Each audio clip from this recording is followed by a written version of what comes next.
नमस्कार, बहुत स्वागत है आपका न्यूज़ 18 के डिजिटल प्लेटफॉर्म पर। मैं हूं प्रशांत कटारे और आज बात चीनी राष्ट्रपति शी जिनपिंग और अमेरिकी राष्ट्रपति के बीच हुई मुलाकात के परिणामों पर, जिनमें टैरिफ, रेयर अर्थ मटेरियल्स पर बात बन गई है।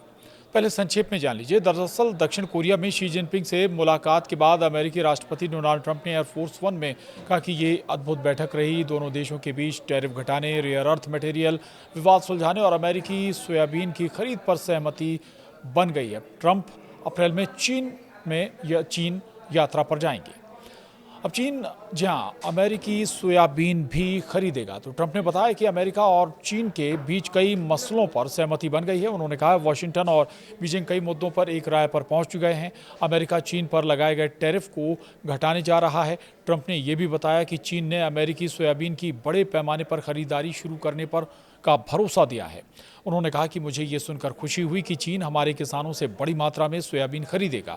अमेरिका और चीन के बीच लंबे समय से चल रहा रेयर अर्थ मिनरल्स का विवाद भी अब खत्म हो गया है। हालांकि उन्होंने इस पर और जानकारी नहीं दी। ट्रंप ने कहा कि रेयर अर्थ से जुड़ा सारा मामला अब सुलझ चुका है। ये सिर्फ अमेरिका चीन का नहीं बल्कि पूरी दुनिया का मुद्दा था। अब चीन की ओर से कोई रुकावट नहीं है। रेयर अर्थ मिनरल्स का उपयोग स्मार्टफोन, इलेक्ट्रॉनिक्स और रक्षा उपकरणों में होता है और चीन इनका सबसे बड़ा उत्पादक है। हाल के हफ्तों में बीजिंग ने इनकी सप्लाई पर नियंत्रण बढ़ा दिया था, जिससे वैश्विक बाजार चिंतित था। अब चीन ने घोषणा की है कि वो जल्द ही रेयर अर्थ मिनरल्स और कुछ अन्य वस्तुओं के निर्यात को दोबारा शुरू करेगा। ये फैसला चीन के राष्ट्रपति शी जिनपिंग और अमेरिकी राष्ट्रपति डोनाल्ड ट्रंप के बीच दक्षिण कोरिया के बुसान में ऐतिहासिक वार्ता के बाद हुआ। रेयर अर्थ मटेरियल्स वे दुर्लभ खनिज हैं जो इलेक्ट्रॉनिक्स, रक्षा उपकरण, स्मार्टफोन, बैटरी और चिप निर्माण में इस्तेमाल होते हैं। ग्लोबल सप्लाई चेन के लिए ये बेहद महत्वपूर्ण है। चीन इस क्षेत्र में दुनिया का सबसे बड़ा उत्पादक और निर्यातक देश है। इस महीने की शुरुआत में बीजिंग ने इन सामग्रियों और तकनीकों पर कड़े निर्यात नियंत्रण लगाए थे। अब ट्रंप और शी जिनपिंग की इस सफल बैठक के बाद चीन ने ये प्रतिबंध आंशिक रूप से हटा लिया है। चीन ने यह फैसला अमेरिका की ओर से अपनी कुछ व्यापारिक नीतियों में ढील देने के बाद किया है।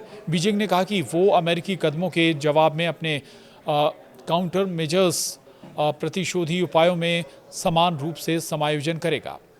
इधर अमेरिका ने भी चीन को बड़ी राहत दी है। अमेरिका ने 10% फेंटानिल टैरिफ और 24% पारस्परिक शुल्क जो चीनी और हांगकांग और मकाऊ के माल पर लगाए गए थे, 1 वर्ष के लिए निलंबित करने का वादा किया है। इसके बाद चीन ने भी टैरिफ नियंत्रणों में रियायतें देने का संकेत दिया है। दक्षिण कोरिया में ट्रंप और शी जिनपिंग 6 साल बाद पहली बार आमने सामने मिले। बुसान में हुई इस बैठक में दोनों नेताओं ने व्यापार, फेंटानिल नियंत्रण और रेयर अर्थ निर्यात जैसे अहम मुद्दों पर चर्चा की थी। दोनों देशों में यूक्रेन पर साथ काम करने पर भी सहमति बनी है। ट्रंप ने कहा कि उन्होंने शी जिनपिंग से यूक्रेन संकट पर भी चर्चा की। उन्होंने कहा हम दोनों ने यूक्रेन पर साथ काम करने पर सहमति जताई है।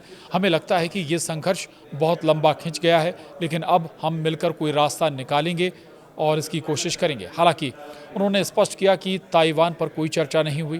ट्रंप ने यह भी कहा ताइवान का मुद्दा हमारी बातचीत में नहीं आया। ये बयान उस समय आया जब ताइवान को लेकर अमेरिका चीन के रिश्तों में तनाव की आशंका जताई जा रही थी।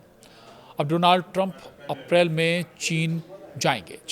तो ट्रंप ने कहा कि वे अप्रैल में चीन का दौरा करेंगे, जबकि शी जिनपिंग इसके बाद अमेरिका का दौरा करेंगे। उन्होंने कहा कि ये मेरे लिए सम्मान की बात है कि हम इस तरह की उच्च स्तरीय बातचीत को जारी रख रहे हैं। जब उनसे पूछा गया कि वो इस बैठक को 1 से 10 के पैमाने पर कैसे आंकेंगे, तो ट्रंप ने मुस्कुराते हुए कहा कि मैं इसे 12 नंबर दूंगा। ये बेहतरीन रही है। बहरहाल इस घोषणा के बाद वैश्विक बाजारों में राहत की लहर देखी जा रही है। महीनों से चल रहे अमेरिका चीन ट्रेड वॉर ने दुनिया भर की सप्लाई चेन को प्रभावित कर रखा था। अब इन पाबंदियों में ढील मिलने से इलेक्ट्रॉनिक्स, ऊर्जा और ऑटोमोबाइल उद्योगों को बड़ी राहत मिलेगी। नमस्कार।